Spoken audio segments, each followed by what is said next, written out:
La miséricorde triomphe du jugement. Paul et Barnabas ont séparé leur mission lorsqu'ils ont commencé à voir les choses différemment. Cependant, le duo était suffisamment mature pour soutenir leur campagne d'évangélisation sans faillir à Dieu. Les Écritures ont enregistré le moment de la séparation de Paul et Barnabé et ont déclaré, puis la dispute est devenue si vive qu'ils se sont séparés l'un de l'autre. Barnabas prit donc Marc et s'embarqua pour Chypre, mais Paul choisit Silas et s'en alla. Recommandé par les frères à la grâce de Dieu.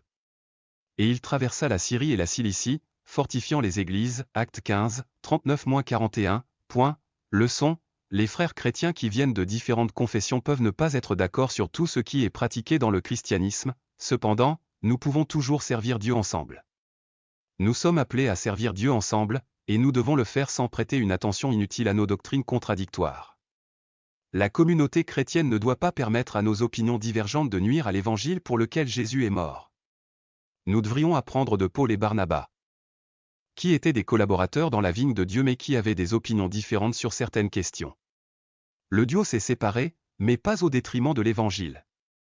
Paul et Barnabas ont refusé que leurs différences nuisent à leur relation avec Dieu, ils ont géré leurs différences avec maturité et leurs ministères ont été préservés, Actes 15, 39-41. Il est intéressant de mentionner que Paul et Barnabas ont tous deux prospéré dans leurs activités après leur séparation. La prière, cher Dieu, s'il te plaît, sauve la communauté chrétienne de l'amertume et de la rage de division qui entravent nos opérations. Que les frères se traitent avec respect les uns les autres.